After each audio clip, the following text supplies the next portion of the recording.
Friends, ಎಲ್ಲರಿಗೂ one step to success smart ಕ್ಲಾಸಸ್ಗೆ ಸ್ವಾಗತ.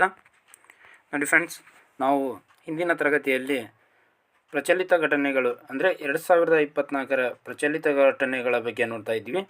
ಇವಾಗ ಪಾರ್ಟ್ 2 ಅನ್ನು ನೋಡಿದ್ದೀವಿ. ಹಿಂದಿನ ತರಗತಿಯಲ್ಲಿ ನಾವು ಅದರ ಮುಂದಿನ ಭಾಗ ಆದಂಥ ಪಾರ್ಟ್ 3 ಅನ್ನು ನೋಡೋಣ. ಇದು KS, PDO, SDA, FDA, PSI, PC, GPSTR ಮತ್ತು ಇನ್ನಿತರ ಪರೀಕ್ಷೆಗಳಿಗೆ ಉಪಯುಕ್ತವಾಗುವ ರೀತಿಯಲ್ಲಿ ನಾನು ಕರೆಂಟ್ ಅಫೇರ್ಸ್ ಪ್ರಶ್ನೆಗಳನ್ನು ತಯಾರು ಮಾಡಿದ್ದೀನಿ. ಇವಾಗ 71ನೇ ಪ್ರಶ್ನೆ, 2023ರ HDI ಸೂಚ್ಯಂಕದಲ್ಲಿ ಭಾರತವು ಎಷ್ಟನೇ ಸ್ಥಾನದಲ್ಲಿದೆ? ನೋಡಿ ಫ್ರೆಂಡ್ಸ್, HDI ಅಂದರೆ ವುಮೆನ್ ಡೆವಲಪ್ಮೆಂಟ್ ಇಂಡೆಕ್ಸ್. ಏನು? Women development index. ಈ HDI ಸೂಚ್ಯಂಕವನ್ನು ಬಿಡುಗಡೆ ಮಾಡೋರು ಯಾರಪ್ಪ ಅಂದರೆ UNDP. ಯಾರು ಬಿಡುಗಡೆ ಮಾಡ್ತಾರೆ? UNDP, ಯುನೈಟೆಡ್ ನೇಷನ್ಸ್ ಡೆವಲಪ್ಮೆಂಟ್ ಪ್ರೋಗ್ರಾಮ್ದವರು ಏನು ಮಾಡ್ತಾರೆ? ಈ ಸೂಚ್ಯಂಕವನ್ನು ಬಿಡುಗಡೆ ಮಾಡ್ತಾರೆ. ಹಾಗಾದರೆ 2023ರ HDI ಸೂಚ್ಯಂಕದಲ್ಲಿ ಭಾರತ ಎಷ್ಟನೇ ಸ್ಥಾನದಲ್ಲಿತ್ತಪ್ಪ ಅಂದರೆ ಭಾರತ 134ನೇ ಸ್ಥಾನದಲ್ಲೈತಿ. ಎಷ್ಟನೇ ಸ್ಥಾನದಲ್ಲೈತಿ? 134ನೇ ಸ್ಥಾನ. ಹಾಗಾದರೆ ಇತ್ತೀಚೆಗೆ ಒಂದು ಪರೀಕ್ಷೆಯಲ್ಲಿ ಕೇಳಿದರು, PDO ಪರೀಕ್ಷೆಯಲ್ಲಿ HDI ಸೂಚ್ಯಂಕದ ಮಾನದಂಡಗಳನ್ನು ಕೇಳಿದರು. ಎಷ್ಟು ಅದಾವಪ್ಪ ಅಂದ್ರೆ ಟೋಟಲ್ 3 ಮಾನದಂಡಗಳದಾವೆ. ಎಷ್ಟದಾವು? 3. ಎಷ್ಟು ಮಾನದಂಡಗಳು ಅದಾವೆ ಅಂತೇಳಿ SDA ಪರೀಕ್ಷೆಯಲ್ಲಿ ಕೇಳಿದರು. 2019ರ SDA ಪರೀಕ್ಷೆಯಲ್ಲಿ HDI ಸೂಚ್ಯಂಕ ಎಷ್ಟು ಮಾನದಂಡಗಳನ್ನು ಒಳಗೊಂಡಿದೆ ಅಂತ ಕೇಳಿದರು. ನಿನ್ನೆ ನಡೆದಂಥ PDO ನಾನ್ HK ಪರೀಕ್ಷೆಯಲ್ಲಿ ಆ ಮಾನದಂಡಗಳು ಯಾವ್ಯಾವತ್ತೇ ಕೇಳಿದರು. ಒಂದೇದು ಯಾವುದಪ್ಪ ಅಂದರೆ ಇಲ್ಲಿ ನೋಡೋಣ ಬನ್ನಿ. ಅಂದರೆ ನಿರೀಕ್ಷಿತ ಜೀವಿತಾವಧಿ, ಮಾನವನ ಒಂದು ನಿರೀಕ್ಷಿತ ಜೀವಿತಾವಧಿ ಇದು ಒಂದನೇದು. ಎರಡನೇದೇನಪ್ಪ ಅಂದರೆ ಶೈಕ್ಷಣಿಕ ಗುಣಮಟ್ಟ. ಮೂರನೇದೇನಪ್ಪ ಅಂದರೆ ಜೀವನ ಮಟ್ಟ. ನೋಡಿ, ಮೊದಲನೇದು ನಿರೀಕ್ಷಿತ ಜೀವಿತಾವಧಿ, ಎರಡನೇದು ಶೈಕ್ಷಣಿಕ ಮಟ್ಟ, ಮೂರನೇದು ಜೀವನ ಮಟ್ಟ. ಇವು 3 HDI ಸೂಚ್ಯಂಕದ ಮಾನದಂಡಗಳು. ನೆಕ್ಸ್ಟ್, 2024ರ ವಿಶ್ವ ಬಿಲಿಯರ್ಡ್ಸ್ ಹಾಲ್ ಆಫ್ ಫೇಮ್ ಗೌರವ ಪಡೆದವರು. ಇದಕ್ಕೆ ಸರಿಯಾದ ಉತ್ತರ ಪಂಕಜ್ ಅಡ್ವಾಣಿಯವರು 2024ರ ವಿಶ್ವ ಬಿಲಿಯರ್ಡ್ಸ್ ಹಾಲ್ ಆಫ್ ಫೇಮ್ ಗೌರವವನ್ನು ಪಡೆದಿದ್ದಾರೆ. 96ನೇ ಆವೃತ್ತಿಯ ಆಸ್ಕರ್ ಪ್ರಶಸ್ತಿ ಪಡೆದ ಅತ್ಯುತ್ತಮ ಚಿತ್ರ. ನೋಡಿ ಫ್ರೆಂಡ್ಸ್, 96ನೇ ಆವೃತ್ತಿಯ ಆಸ್ಕರ್ ಪ್ರಶಸ್ತಿ ಪಡೆದಂಥ ಅತ್ಯುತ್ತಮ ಚಿತ್ರ ಯಾವುದಪ್ಪ ಅಂದರೆ ಓಪನ್ ಹೈಮರ್. ಯಾವ ಚಿತ್ರ? ಓಪನ್ ಹೈಮರ್. ನೆಕ್ಸ್ಟ್, 96ನೇ ಆವೃತ್ತಿಯ ಆಸ್ಕರ್ ಪ್ರಶಸ್ತಿ ಪಡೆದ ಅತ್ಯುತ್ತಮ ನಟ ಯಾರಪ್ಪ ಅಂದರೆ ಸಿಲಿಯನ್ ಮರ್ಫಿ ಅವರು ಅತ್ಯುತ್ತಮ ನಟ. ಹಾಗಾದರೆ ಇವರು ನಟ. ಹಾಗಾದರೆ ಅತ್ಯುತ್ತಮ ನಟಿ ಯಾರಪ್ಪ ಅಂದರೆ ಎಮ್ಮಾ ಸ್ಟೋನ್. ಅತ್ಯುತ್ತಮ ನಟಿ ಎಮ್ಮಾ ಸ್ಟೋನ್. ನೆಕ್ಸ್ಟ್, ಇಸ್ರೋದ AI ತಂತ್ರಜ್ಞಾನದ ಗಗನಯಾನಿಯ ಹೆಸರೇನು? ನೋಡಿ, ಇಸ್ರೋ ಸಂಸ್ಥೆ ಆರ್ಟಿಫಿಷಿಯಲ್ ಇಂಟೆಲಿಜೆನ್ಸನ್ನು ಬಳಸಿ ಒಂದು ಗಗನಯಾನಿಯನ್ನು ತಯಾರು ಮಾಡಿದ್ದೆ. ಅದರ ಹೆಸರೇನಪ್ಪ ಅಂದರೆ ವ್ಯೋಮಮಿತ್ರ. ಯಾವ ಮಿತ್ರ? ವ್ಯೋಮಮಿತ್ರ. ನೆಕ್ಸ್ಟ್, ನ್ಯಾಟೋದ ಪ್ರಸ್ತುತ ಅಧ್ಯಕ್ಷರು ಯಾರು? ನ್ಯಾಟೋ ಅಂದರೆ ನಾರ್ತ್ ಅಟ್ಲಾಂಟಿಕ್ ಟ್ರೀಟಿ ಆರ್ಗನೈಜೇಷನ್. ಇದರ ಪ್ರಸ್ತುತ ಅಧ್ಯಕ್ಷರು ಯಾರದಾರಪ್ಪ ಅಂದರೆ ಮಾರ್ಕ್ ರುಟ್ಟೆ ಅವರು ಅದಾರ. ಯಾರದಾರ? Mark Rutte. ಹಾಗಾದರೆ ನ್ಯಾಟೋ ತನ್ನ ಕೇಂದ್ರ ಕಚೇರಿಯನ್ನು ಎಲ್ಲಿ ಹೊಂದಿತಪ್ಪ ಅಂದರೆ ಬ್ರುಸೆಲ್ಸ್ನಲ್ಲಿ ಹೊಂದೈತಿ. ಎಲ್ಲಿ? ಬ್ರುಸೆಲ್ಸ್. ಈ ಬ್ರುಸೆಲ್ಸ್ ಕಂಡುಬರೋದು ಬೆಲ್ಜಿಯಂ ದೇಶದಲ್ಲಿ. ಯಾವ ದೇಶದಲ್ಲಿ? ಬೆಲ್ಜಿಯಂ ದೇಶದಲ್ಲಿ ಈ ಬ್ರುಸೆಲ್ಸ್ ಕಂಡುಬರ್ತೈತಿ. 1949ರಲ್ಲಿ ಈ ಸಂಸ್ಥೆ ಸ್ಥಾಪನೆ ಆಗ್ತೈತಿ. ಎಷ್ಟರಲ್ಲಿ? 1949. ಈ ಸಂಸ್ಥೆಯಲ್ಲಿ ಎಷ್ಟು ಸದಸ್ಯ ರಾಷ್ಟ್ರ ಅದಾವಪ್ಪ ಅಂದರೆ 32 ಅದಾವೆ. ಎಷ್ಟು ಅದಾವು? 32. 31ನೇದು ಫಿನ್ಲ್ಯಾಂಡು, 32ನೇದು ಸ್ವೀಡನ್ ದೇಶ. 32ನೇದು ಯಾವುದು? ಸ್ವೀಡನ್. ಇದನ್ನು ನೆನಪಿನಲ್ಲಿ ಇಟ್ಕೊಳ್ಳಿ. ನೆಕ್ಸ್ಟ್, ಭೂಸೇನಾ ಮುಖ್ಯಸ್ಥರಾಗಿ ಯಾರು ನೇಮಕಗೊಂಡಿದ್ದಾರೆ? ಭೂಸೇನಾ ಮುಖ್ಯಸ್ಥರಾಗಿ ಯಾರು ನೇಮಕೊಂಡಾರ ಅಂದರೆ ಉಪೇಂದ್ರ ದ್ವಿವೇದಿ ಅವರು ನೇಮಕೊಂಡಾರೆ. ಯಾರು? ಉಪೇಂದ್ರ ದ್ವಿವೇದಿ. ಹಾಗಾದರೆ ಭೂಸೇನಾ ಮುಖ್ಯಸ್ಥರನ್ನು ಯಾರು ನೇಮಕ ಮಾಡ್ತಾರೆ ಅಂದರೆ ರಾಷ್ಟ್ರಪತಿಯವರು ನೇಮಕ ಮಾಡ್ತಾರೆ. ಯಾರು ನೇಮಕ ಮಾಡ್ತಾರೆ? ರಾಷ್ಟ್ರಪತಿ. ಪ್ರತಿ ವರ್ಷ ಭೂಸೇನಾ ದಿನವನ್ನು ಯಾವಾಗ ಆಚರಣೆ ಮಾಡ್ತೀವಿ ಅಂದರೆ ಜನವರಿ 15ರಂದು ಆಚರಣೆ ಮಾಡ್ತೀವಿ. ಯಾವಾಗ? ಜನವರಿ 15. ಓಕೆ. ನೆಕ್ಸ್ಟ್, G7 ರಾಷ್ಟ್ರಗಳ 50ನೇ ಶೃಂಗಸಭೆ ಎಲ್ಲಿ ನಡೆಯಿತು? G7 ರಾಷ್ಟ್ರಗಳ 50ನೇ ಶೃಂಗಸಭೆ ಎಲ್ಲಿ ನಡೀತಪ್ಪ ಅಂದರೆ ಇಟಲಿಯ ರೋಮ್ನಲ್ಲಿ ನಡೆಯಿತು. ಎಲ್ಲಿ? ಇಟಲಿ ದೇಶದ ರೋಮ್ ಎಂಬ ನಗರದಲ್ಲಿ ನಡೆಯಿತು. ಹಾಗಾದರೆ G7 ರಾಷ್ಟ್ರಗಳು ಯಾವ್ಯಾವು ಅಂತ ನೋಡ್ತಾ ಬರೋದಾದರೆ ಮೊದಲನೇದಾಗಿ ಅಮೇರಿಕಾ, ಎರಡನೇದಾಗಿ ಇಂಗ್ಲೆಂಡ್, ಒಂದನೇದು ಅಮೇರಿಕಾ, ಎರಡನೇದು ಇಂಗ್ಲೆಂಡ್, ಮೂರನೇದು ಫ್ರಾನ್ಸ್, ನಾಲ್ಕನೇದು ಕೆನಡಾ, ಐದನೇದು ಜಪಾನ್, ಆರನೇದು ಜರ್ಮನಿ,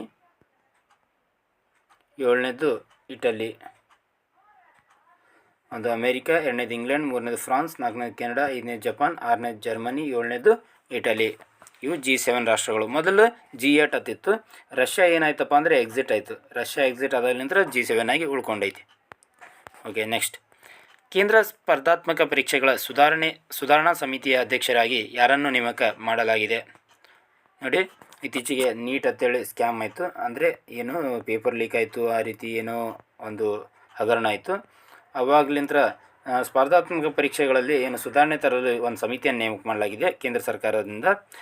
ಆ ಸಮಿತಿಯ ಅಧ್ಯಕ್ಷರನ್ನು ಯಾರನ್ನಾಗಿ ಮಾಡಲಿಕ್ಕಿದೆ ಅಂದರೆ ನೇಮಕ ಮಾಡಲಾಗಿದೆ ಅಂದರೆ ಕೆ ರಾಧಾಕೃಷ್ಣನ್ ಅವರು ಸ್ಪರ್ಧಾತ್ಮಕ ಪರೀಕ್ಷೆಗಳ ಸುಧಾರಣಾ ಸಮಿತಿಯ ಅಧ್ಯಕ್ಷರಾಗಿ ನೇಮಕಗೊಂಡಿದ್ದಾರೆ. ನೆಕ್ಸ್ಟ್, ಜಿಮೆಕ್ಸ್ ಸಮರಾಭ್ಯಾಸವು ಭಾರತ ಮತ್ತು ಯಾವ ದೇಶದ ನಡುವೆ ನಡೆಯುತ್ತದೆ? ಜಿಮೆಕ್ಸ್ ಅನ್ನುವಂಥ ಸಮರಾಭ್ಯಾಸ ಭಾರತ ಮತ್ತು ಜಪಾನ್ ದೇಶ. ನೋಡಿ, ಜೆ ಅಂದರೆ ಜಪಾನ್, ಐ ಅಂದರೆ India. Japan India military exercise. Japan India military exercise ಎಂಬುದು ಜಿಮೆಕ್ಸ್ನ ವಿಸ್ತೃತ ರೂಪ. SBIನ ಅಧ್ಯಕ್ಷರಾಗಿ ಯಾರನ್ನು ನೇಮಕ ಮಾಡಲಾಗಿದೆ? SBIನ ಅಧ್ಯಕ್ಷರಾಗಿ ಯಾರನ್ನು ನೇಮಕ ಮಾಡಲಾಗಿದೆ ಅಂದರೆ ಚೆಲ್ಲಾ ಶ್ರೀನಿವಾಸ್ಲು ಶೆಟ್ಟಿ. ಯಾರು? ಚೆಲ್ಲಾ ಶ್ರೀನಿವಾಸ್ಲು ಶೆಟ್ಟಿ ಅವರನ್ನು SBIನ ಅಧ್ಯಕ್ಷರಾಗಿ ನೇಮಕ ಮಾಡಲಾಗಿದೆ. SBIನ ವಿಸ್ತೃತ ರೂಪ ಸ್ಟೇಟ್ ಬ್ಯಾಂಕ್ ಆಫ್ ಇಂಡಿಯಾ. ಇದು 1955ರಲ್ಲಿ ರಾಷ್ಟ್ರೀಕರಣ ಆಗ್ತೈತಿ. ಇದರ ಮೊದಲ ಹೆಸರು ಏನಪ್ಪ ಅಂದರೆ ಇಂಪೀರಿಯಲ್ ಬ್ಯಾಂಕ್ ಆಫ್ ಇಂಡಿಯಾ ಆಗ್ತಿತ್ತು. ಏನಂತ? Imperial bank of India. ಮೈತ್ರಿ ಸಮರಾಭ್ಯಾಸವು ಯಾವ ದೇಶದ ನಡುವೆ ನಡೆಯುತ್ತದೆ? ಮೈತ್ರಿ ಸಮರಾಭ್ಯಾಸ ಯಾವ್ಯಾವ ದೇಶದ ನಡುವೆ ನಡೀತೈತಪ್ಪ ಅಂದರೆ ಭಾರತ ಮತ್ತು ಥೈಲ್ಯಾಂಡ್ ಮತ್ತು ಭಾರತದ ನಡುವೆ ಯಾವ ಸಮರಾಭ್ಯಾಸ? ಮೈತ್ರಿ ಸಮರಾಭ್ಯಾಸ ನಡೀತೈತಿ. 2024ರ ಜಾಗತಿಕ ಲಿಂಗ ಅಂತರ ಸೂಚ್ಯಂಕದಲ್ಲಿ ಭಾರತದ ಸ್ಥಾನ. 2024ರ ಜಾಗತಿಕ ಲಿಂಗ ಅಂತರ ಸೂಚ್ಯಂಕದಲ್ಲಿ ಭಾರತದ ಎಷ್ಟನೇ ಸ್ಥಾನದಲ್ಲಿ ಐತಪ್ಪ ಅಂದರೆ 129ನೇ ಸ್ಥಾನದಲ್ಲಿ ಐತಿ. ಈ ಲಿಂಗ ಅಂತರ ಸೂಚ್ಯಂಕವನ್ನು ಯಾರು ಬಿಡುಗಡೆ ಮಾಡ್ತಾರಪ್ಪ ಅಂದರೆ ವಿಶ್ವ ಆರ್ಥಿಕ ವೇದಿಕೆದವರು ಬಿಡುಗಡೆ ಮಾಡ್ತಾರೆ. ಯಾರು? ವಿಶ್ವ ಆರ್ಥಿಕ ವೇದಿಕೆದವರು ಇದನ್ನು ಬಿಡುಗಡೆ ಮಾಡ್ತಾರೆ. ಮೊದಲ ಸ್ಥಾನ ಜಾಗತಿಕ ಲಿಂಗ ಅಂತರ ಸೂಚ್ಯಂಕದಲ್ಲಿ ಮೊದಲ ಸ್ಥಾನ ಯಾವ ದೇಶ ಪಡ್ಕೊಂಡೈತಪ್ಪ ಅಂದರೆ ಐಸ್ಲ್ಯಾಂಡ್. ಯಾವ ದೇಶ? ಐಸ್ಲ್ಯಾಂಡ್ ದೇಶ ಪಡ್ಕೊಂಡೈತಿ. ಫ್ರೆಂಚ್ ಓಪನ್ ಟೆನ್ನಿಸ್ ಟೂರ್ನಿಯ ಪುರುಷರ ಸಿಂಗಲ್ಸ್ನಲ್ಲಿ ಚಾಂಪಿಯನ್ ಆದವರು ಯಾರು? ನೋಡಿ, ಫ್ರೆಂಚ್ ಓಪನ್ ಟೆನ್ನಿಸ್ ಟೂರ್ನಿಯ ಪುರುಷರ ಸಿಂಗಲ್ಸ್ನಲ್ಲಿ ಯಾರು ಚಾಂಪಿಯನ್ ಆಗ್ಯಾರಪ್ಪ ಅಂದ್ರೆ ಕಾರ್ಲೋಸ್ ಅಲ್ಕರಾಜ್ ಅವರು ಚಾಂಪಿಯನ್ ಆಗ್ಯಾರ. ಯಾರು? Carlos Alcaraz. ನೋಡಿ ಫ್ರೆಂಡ್ಸ್, ಮೊದಲಿಗೆ ನಡೆಯೋದು ಯಾವುದು? Australian open. ಈ ಆಸ್ಟ್ರೇಲಿಯನ್ ಓಪನ್ನಲ್ಲಿ ಜಾನಿಕ್ ಸಿನ್ನರ್. ಯಾರು? ಜಾನಿಕ್ ಸಿನ್ನರ್ ಅವರು ಚಾಂಪಿಯನ್ ಆಗ್ಯಾರ. ನೆಕ್ಸ್ಟ್ ಎರಡನೇದು ಬರೋದು ಫ್ರೆಂಚ್ ಓಪನ್. ಫ್ರೆಂಚ್ ಓಪನ್ನಲ್ಲಿ ಚಾಂಪಿಯನ್ ಆದವರು ಯಾರು? Carlos Alcaraz. ಯಾರು? ಕಾರ್ಲೋಸ್. ಓಕೆ, ನೆನಪಿನಲ್ಲಿ ಇಟ್ಕೊಳ್ಳಿ. ಆಸ್ಟ್ರೇಲಿಯನ್ ಓಪನ್ ಜಾನಿಕ್ ಸಿನ್ನರ್ ಮತ್ತು ಫ್ರೆಂಚ್ ಓಪನ್ ಕಾರ್ಲೋಸ್ ಅಲ್ಕರಾಜ್. ಅದೇ ರೀತಿಯಾಗಿ ಥರ್ಡ್ ಬರೋದು ಯಾವುದು? ವಿಂಬಲ್ಡನ್ ಓಪನ್ನಲ್ಲಿ ಯಾರು ಚಾಂಪಿಯನ್ ಆಗ್ಯಾರಪ್ಪ ಅಂದರೆ ಕಾರ್ಲೋಸ್ ಅಲ್ಕರಾಜ್ ಅವರು ಆಗ್ಯಾರ. Carlos Alcaraz. ಅದೇ ರೀತಿಯಾಗಿ ಲಾಸ್ಟ್ ಬರೋದು US ಓಪನ್. ಈ US ಓಪನ್ನಲ್ಲಿ ಯಾರು ಚಾಂಪಿಯನ್ ಆಗ್ಯಾರಪ್ಪ ಅಂದ್ರೆ ಜಾನಿಕ್ ಸಿನ್ನರ್ ಅವರು ಚಾಂಪಿಯನ್ ಆಗ್ಯಾರ. ನೋಡಿ, ನೆನಪಿನಲ್ಲಿ ಇಟ್ಕೊಳ್ಳಿ. ಮೊದಲನೇದು ಗ್ರ್ಯಾಂಡ್ ಸ್ಲ್ಯಾಮ್, ಮೊದಲಿಗೆ ನಡೆಯುವಂಥ ಗ್ರ್ಯಾಂಡ್ ಸ್ಲ್ಯಾಮ್ ಯಾವುದು? Australian open. ಅದರಲ್ಲಿ ಜಾನಿಕ್ ಸಿನ್ನರ್. ಕೊನೆಯದಾಗಿ ನಡೆಯೋದು US ಓಪನ್, ಅದರಲ್ಲೂ ಕೂಡ ಜಾನಿಕ್ ಸಿನ್ನರ್. ಅದೇ ರೀತಿಯಾಗಿ ಫ್ರೆಂಚ್ ಓಪನ್ನಲ್ಲಿ ಕಾರ್ಲೋಸ್ ಅಲ್ಕರಾಜ್, ವಿಂಬಲ್ಡನ್ ಓಪನ್ನಲ್ಲಿ ಕಾರ್ಲೋಸ್ ಅಲ್ಕರಾಜ್. ಅದೇ ರೀತಿಯಾಗಿ ನೋಡಿ, ಈ ವಿಂಬಲ್ಡನ್ ಓಪನ್ ಅನ್ನೋದು ಟೆನ್ನಿಸ್ ಟೂರ್ನಿಯಲ್ಲಿ ಅತ್ಯಂತ ಹಳೆಯ ಟೂರ್ನಿ ಆಗೈತಿ. ಮತ್ತು ಈ ವಿಂಬಲ್ಡನ್ ಓಪನ್ ಹುಲ್ಲಿನ ಕೋರ್ಟ್ನ ಮೇಲೆ ಆಡಿಸಲಾಗುತ್ತೆ. ಯಾವ ಕೋರ್ಟ್? ಹುಲ್ಲಿನ ಕೋರ್ಟ್ ಮೇಲೆ ಆಡಿಸಲಾಗುತ್ತೆ. ಓಕೆನಾ? ಇದು ಆಸ್ಟ್ರೇಲಿಯನ್ ಮತ್ತು US ಓಪನ್ ಇದೆಯಲ್ಲ, ಇವೆರಡು ಯಾವ ಕೋರ್ಟ್ ಮೇಲಪ್ಪ ಅಂದರೆ ಹಾರ್ಡ್ ಕೋರ್ಟ್ ಮೇಲೆ ಆಡಿಸಲಾಗುತ್ತೆ. ಆಸ್ಟ್ರೇಲಿಯನ್ ಮತ್ತು US ಓಪನ್. ಅದೇ ರೀತಿಯಾಗಿ ಫ್ರೆಂಚ್ ಓಪನ್ ಕ್ಲೇ ಕೋರ್ಟ್. ಯಾವ ಕೋರ್ಟ್? Clay court. ನೋಡಿ, ಆಸ್ಟ್ರೇಲಿಯನ್ ಓಪನ್ ಮತ್ತು US open hard court, French clay court ಮತ್ತು ವಿಂಬಲ್ಡನ್ ಹುಲ್ಲಿನ ಕೋರ್ಟ್ ಮೇಲೆ ಆಡಿಸಲಾಗುತ್ತೆ. ಅತ್ಯಂತ ಹಳೆಯ ಟೂರ್ನಿ ವಿಂಬಲ್ಡನ್ ಟೂರ್ನಿ. ಓಕೆನಾ? ನೆಕ್ಸ್ಟ್, 10ನೇ ಅಂತಾರಾಷ್ಟ್ರೀಯ ಯೋಗ ದಿನವನ್ನು ಎಲ್ಲಿ ಆಚರಿಸಲಾಯಿತು? ಇದಕ್ಕೆ ಸರಿಯಾದ ಉತ್ತರ ಜಮ್ಮು ಕಾಶ್ಮೀರದ ಶ್ರೀನಗರ್ನಲ್ಲಿ ಆಚರಿಸಲಾಯಿತು. ಮೊದಲಿಗೆ ಅಂತಾರಾಷ್ಟ್ರೀಯ ಯೋಗ ದಿನವನ್ನು ಯಾವಾಗ ಆಚರಣೆ ಮಾಡ್ತಾರೆ ಅಂತ ನೋಡ್ತಾ ಬರೋಣ. ಪ್ರತಿ ವರ್ಷ ಜೂನ್ 21 ಅಂತಾರಾಷ್ಟ್ರೀಯ ಯೋಗ ದಿನವಾಗಿ ಆಚರಣೆ ಮಾಡ್ತಾರೆ. ಯಾವುದನ್ನು? ಜೂನ್ 21. ಈ ಸಲ 10ನೇ ಅಂತಾರಾಷ್ಟ್ರೀಯ ಯೋಗ ದಿನವನ್ನು ಎಲ್ಲಿಪ್ಪ ಅಂದರೆ ಜಮ್ಮು ಕಾಶ್ಮೀರದ ಶ್ರೀನಗರ್ನಲ್ಲಿ ಆಚರಣೆ ಮಾಡಲಾಯಿತು. ನೆಕ್ಸ್ಟ್, ICC ಪುರುಷರ T20 ವಿಶ್ವಕಪ್ನಲ್ಲಿ ಚಾಂಪಿಯನ್ ಆದ ದೇಶ. ICC ಪುರುಷರ T20 ವಿಶ್ವಕಪ್ ಏನು ನಡೀತಲ್ಲ, ಇದರಲ್ಲಿ ಚಾಂಪಿಯನ್ ಆದ ದೇಶ ಯಾವುದಪ್ಪ ಅಂದರೆ ಭಾರತ. ನಮ್ಮ ಹೆಮ್ಮೆಯ ಭಾರತ ತಂಡ ರೋಹಿತ್ ಶರ್ಮಾ ಅವರ ನಾಯಕತ್ವದಲ್ಲಿ ಚಾಂಪಿಯನ್ ಪಟ್ಟವನ್ನು ಅಲಂಕರಿಸಿತು. ರನ್ನರ್ ಅಪ್ ಆದ ತಂಡ ಯಾವುದಪ್ಪ ಅಂದರೆ ದಕ್ಷಿಣ ಆಫ್ರಿಕಾ ರನ್ನರ್ ಅಪ್ ಆದ ತಂಡ. ICC ಪುರುಷರ T20 ವಿಶ್ವಕಪ್ ಆಯೋಜನೆ ಎಲ್ಲಿ ಮಾಡಲಾಗಿತ್ತಪ್ಪ ಅಂದರೆ ಅಮೇರಿಕಾ. ಯಾವ ದೇಶ? ಅಮೇರಿಕಾ ಮತ್ತು ವೆಸ್ಟ್ ಇಂಡೀಸ್ ದೇಶದಲ್ಲಿ ಆಯೋಜನೆ ಮಾಡಲಾಗಿತ್ತು. ಚಾಂಪಿಯನ್ ಆಗಿದ್ದು ಭಾರತ, ರನ್ನರ್ ಅಪ್ ದಕ್ಷಿಣ ಆಫ್ರಿಕಾ. ಜಾನುವಾರುಗಳ ಮೇಲೆ ಕಾರ್ಬನ್ ಡೈಆಕ್ಸೈಡ್ ತೆರಿಗೆ ವಿಧಿಸಿದ ವಿಶ್ವದ ಮೊದಲ ದೇಶ. ಇದಕ್ಕೆ ಸರಿಯಾದ ಉತ್ತರ ಡೆನ್ಮಾರ್ಕ್. ಏನು ಮಾಡಿದೆಪ್ಪ ಅಂದರೆ ಜಾನುವಾರುಗಳ ಮೇಲೆ ಕಾರ್ಬನ್ ಡೈಆಕ್ಸೈಡ್ ತೆರಿಗೆಯನ್ನು ವಿಧಿಸಿದ ಮೊದಲ ದೇಶವಾಗಿದೆ. ವಿಶ್ವದ ಮೊದಲ CNG ಬೈಕ್ ಫ್ರೀಡಮ್ 125 ಬಿಡುಗಡೆ ಮಾಡಿದ ಕಂಪನಿ ಯಾವುದು? ಇದಕ್ಕೆ ಸರಿಯಾದ ಉತ್ತರ ಬಜಾಜ್ ಕಂಪನಿಯು CNG ಬೈಕನ್ನು ಬಿಡುಗಡೆ ಮಾಡಿದೆ. ಅದರ ಹೆಸರೇನಪ್ಪ ಅಂದರೆ ಫ್ರೀಡಮ್ 125. ಇಂಡಿಯಾ ಸ್ಪೇಸ್ ಕಾಂಗ್ರೆಸ್ 2024 ಜರುಗಿದ ಸ್ಥಳ. ಇದಕ್ಕೆ ಸರಿಯಾದ ಉತ್ತರ ನವದೆಹಲಿಯಲ್ಲಿ ಇಂಡಿಯಾ ಸ್ಪೇಸ್ ಕಾಂಗ್ರೆಸ್ 2024 ಜರುಗುತ್ತದೆ. ನೆಕ್ಸ್ಟ್, ಜಾಗತಿಕ ಶಕ್ತಿ ಪರಿವರ್ತನೆ ಸೂಚ್ಯಂಕದಲ್ಲಿ ಭಾರತದ ಸ್ಥಾನ. ಇದಕ್ಕೆ ಸರಿಯಾದ ಉತ್ತರ 63ನೇ ಸ್ಥಾನ. ನೋಡಿ, ಜಾಗತಿಕ ಶಕ್ತಿ ಪರಿವರ್ತನೆ ಸೂಚ್ಯಂಕದಲ್ಲಿ ಭಾರತವು 63ನೇ ಸ್ಥಾನವನ್ನು ಪಡೆದರೆ ಅಗ್ರಸ್ಥಾನ ಪಡೆದಂಥ ದೇಶ ಯಾವುದಪ್ಪ ಅಂದರೆ ಸ್ವೀಡನ್ ದೇಶ. ಯಾವ ದೇಶ? ಸ್ವೀಡನ್ ದೇಶವು ಅಗ್ರಸ್ಥಾನವನ್ನು ಪಡೆದಿದೆ. ನೆಕ್ಸ್ಟ್, ಇಸ್ರೋ ಸಿದ್ಧಪಡಿಸಿದ ಮರುಬಳಕೆ ರಾಕೆಟ್ನ ಹೆಸರೇನು? ಇದಕ್ಕೆ ಸರಿಯಾದ ಉತ್ತರ ಪುಷ್ಪಕ ಅಥವಾ RLV ಅಂತ ಕರೀತಾರೆ. RLV ವಿಸ್ತೃತ ರೂಪ ರಿಯೂಸೇಬಲ್ ಲಾಂಚ್ ವೆಹಿಕಲ್ ಎಂಬುದು RLVಯ ವಿಸ್ತೃತ ರೂಪ. ನೆಕ್ಸ್ಟ್, ಭಾರತದ ವಿದೇಶಾಂಗ ಕಾರ್ಯದರ್ಶಿಯಾಗಿ ಯಾರನ್ನು ನೇಮಿಸಲಾಗಿದೆ? ಇದಕ್ಕೆ ಸರಿಯಾದ ಉತ್ತರ ವಿಕ್ರಮ್ ಮಿಸ್ತ್ರಿ ಅವರನ್ನು ಭಾರತದ ವಿದೇಶಾಂಗ ಕಾರ್ಯದರ್ಶಿಯಾಗಿ ನೇಮಕ ಮಾಡಲಾಗಿದೆ. ಭಾರತದಲ್ಲಿ ಅತಿ ಹೆಚ್ಚು ಹಾಲು ವಹಿವಾಟು ನಡೆಸುವ 2ನೇ ಬೃಹತ್ ಸಂಸ್ಥೆ ಯಾವುದು? ಇದಕ್ಕೆ ಸರಿಯಾದ ಉತ್ತರ KMF. ಇದು ಕರ್ನಾಟಕದಲ್ಲಿರುವಂಥ ಒಂದು ಹಾಲು ಒಕ್ಕೂಟವಾಗಿದೆ. ಈ KMF ಸಂಸ್ಥೆಯು ಭಾರತದಲ್ಲಿ ಅತಿ ಹೆಚ್ಚು ಹಾಲು ವಹಿವಾಟು ನಡೆಸುವಂಥ 2ನೇ ಬೃಹತ್ ಸಂಸ್ಥೆಯಾಗಿದೆ.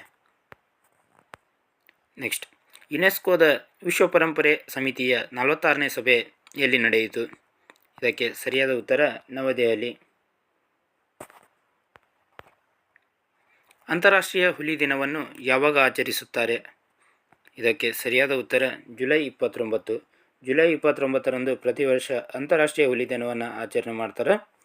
ಅತಿ ಹೆಚ್ಚು ಹುಲಿಗಳನ್ನು ಹೊಂದಿರುವಂಥ ರಾಜ್ಯ ಮಧ್ಯಪ್ರದೇಶ್, 2ನೇ ರಾಜ್ಯ ಕರ್ನಾಟಕ, 3ನೇ ರಾಜ್ಯ ಉತ್ತರಾಖಂಡ. ಯುನೆಸ್ಕೋ ವಿಶ್ವ ಪರಂಪರೆ ಪಟ್ಟಿಗೆ ಸೇರ್ಪಡೆಗೊಂಡ ದೇಶದ 43ನೇ ತಾಣ ಯಾವುದು? ಇದಕ್ಕೆ ಸರಿಯಾದ ಉತ್ತರ ಮೊಯಿಡಮ್ಸ್. ಅಸ್ಸಾಂ ರಾಜ್ಯದ ಯಾವ ರಾಜ್ಯ? ಅಸ್ಸಾಂ ರಾಜ್ಯದ ಅಹೋಮ್ ರಾಜವಂಶದ ಒಂದು ಅಹೋಮ್ ಅನ್ನುವಂಥ ಒಂದು ರಾಜವಂಶದಲ್ಲಿ ಕಂಡುಬರುವಂಥದ್ದು ಮೊಯಿಡಮ್ಸ್ ಅನ್ನೋದು. ಇದು 43ನೇ ತಾಣವಾಗಿ ಸೇರ್ಪಡೆಗೊಂಡೈತಿ. ಯಾವುದಕ್ಕೆ? ಯುನೆಸ್ಕೋ ಪಟ್ಟಿಗೆ. ಹಾಗಾದರೆ ಕರ್ನಾಟಕದಿಂದ ಎಷ್ಟು ಸ್ಥಳಗಳು ಯುನೆಸ್ಕೋ ಪಟ್ಟಿಗೆ ಸೇರ್ಪಡೆಗೊಂಡವು ಅಂದರೆ 4 ಸ್ಥಳಗಳು. ಒಂದನೇದು ಹಂಪಿ 1986, ಎರಡನೇದ್ದು ಪಟ್ಟದಕಲ್ಲು 1987, ಮೂರನೇದ್ದು ಪಶ್ಚಿಮ ಘಟ್ಟಗಳು ವೆಸ್ಟರ್ನ್ ಘಾಟ್ಸ್ ಪಶ್ಚಿಮ ಘಟ್ಟಗಳು, ಇವು 2012ರಲ್ಲಿ. ನಾಲ್ಕನೇದಾಗಿ ಹೊಯ್ಸಳರ ಕಾಲದ ದೇವಾಲಯಗಳು, ಇದು 4ನೇ ಸ್ಥಳ 2013. 2023ರಲ್ಲಿ. ಓಕೆನಾ. ನೆಕ್ಸ್ಟ್, ಪ್ಯಾರಿಸ್ ಒಲಿಂಪಿಕ್ಸ್ನಲ್ಲಿ ನೀರಜ್ ಚೋಪ್ರಾರವರು ಈ ಕೆಳಗಿನ ಯಾವ ಪದಕವನ್ನು ಪಡೆದರು? ಪ್ಯಾರಿಸ್ ಒಲಿಂಪಿಕ್ಸ್ನಲ್ಲಿ ನೀರಜ್ ಚೋಪ್ರಾ ಬೆಳ್ಳಿ ಪದಕವನ್ನು ಪಡೆದಿದ್ದಾರೆ. ನೀರಜ್ ಚೋಪ್ರಾರವರು ಯಾವ ಕ್ರೀಡೆಗೆ ಸಂಬಂಧಪಟ್ಟಾರಪ್ಪ ಅಂದರೆ ಜಾವೆಲಿನ್ ಥ್ರೋ ಕ್ರೀಡೆಗೆ ಅಥವಾ ಜಾವೆಲಿನ್ ಕ್ರೀಡೆಗೆ ಸಂಬಂಧಪಟ್ಟರು. ಯಾರು? ನೀರಜ್ ಚೋಪ್ರಾರವರು. ನೆಕ್ಸ್ಟ್, ಪ್ಯಾರಿಸ್ ಒಲಿಂಪಿಕ್ಸ್ನಲ್ಲಿ ಭಾರತ ಒಟ್ಟು ಎಷ್ಟು ಪದಕಗಳನ್ನು ಜಯಿಸಿತು? ಇದಕ್ಕೆ ಸರಿಯಾದ ಉತ್ತರ 6. ನೋಡಿ, 6 ಪದಕಗಳನ್ನು ಜಯಿಸುವುದರ ಮೂಲಕ ಪ್ಯಾರಿಸ್ ಒಲಿಂಪಿಕ್ಸ್ನಲ್ಲಿ ಭಾರತದ ಸ್ಥಾನ ಎಷ್ಟಿತ್ತಪ್ಪ ಅಂದರೆ 71ನೇ ಸ್ಥಾನವನ್ನು ಪಡೆದುಕೊಂಡಿತ್ತು. ರಾಷ್ಟ್ರೀಯ ಕೈಮಗ್ಗ ದಿನವನ್ನು ಯಾವಾಗ ಆಚರಿಸುತ್ತಾರೆ? ಇದಕ್ಕೆ ಸರಿಯಾದ ಉತ್ತರ ಆಗಸ್ಟ್ 7. ಆಗಸ್ಟ್ 7ರಂದು ರಾಷ್ಟ್ರೀಯ ಕೈಮಗ್ಗ ದಿನ ಅಂತ ಆಚರಣೆ ಮಾಡ್ತಾರೆ. ಅದರ ಜೊತೆಗೆ ಆಗಸ್ಟ್ 7ರಂದು ಜಾವೆಲಿನ್ ಎಸೆತ ದಿನ ಎಂದು ಕೂಡ ಆಚರಣೆ ಮಾಡಲಾಗುತ್ತೆ. ಕೊನೆಯ ಪ್ರಶ್ನೆ, ಭಾರತದ ಸುಸ್ಥಿರ ಅಭಿವೃದ್ಧಿ ಗುರಿ ಸೂಚ್ಯಂಕದಲ್ಲಿ ಮೊದಲ ಸ್ಥಾನ ಪಡೆದ ರಾಜ್ಯ? ಇದಕ್ಕೆ ಸರಿಯಾದ ಉತ್ತರ ಉತ್ತರಾಖಂಡ್ ಮತ್ತು ಕೇರಳ. ಈ ಎರಡೂ ರಾಜ್ಯಗಳು ಭಾರತದ ಸುಸ್ಥಿರ ಅಭಿವೃದ್ಧಿ ಗುರಿ ಸೂಚ್ಯಂಕದಲ್ಲಿ ಮೊದಲ ಸ್ಥಾನ ಪಡೆದಿವೆ. ಹಾಗಾಗಿ ಆನ್ಸರ್ ಏನಾಗುತ್ತೆ? ಎ ಮತ್ತು ಬಿ ಎರಡು. ಇದಿಷ್ಟು ಇವತ್ತಿನ ಕರೆಂಟ್ ಅಫೇರ್ಸ್ ಆಗಿತ್ತು. ಇದೇ ರೀತಿಯಾಗಿ ಇನ್ನಿತರ ಕ್ಲಾಸ್ಗಳಿಗಾಗಿ ನಮ್ಮ ಚಾನಲನ್ನು ಸಬ್ಸ್ಕ್ರೈಬ್ ಮಾಡ್ಕೊಳ್ಳಿ. ಧನ್ಯವಾದಗಳು.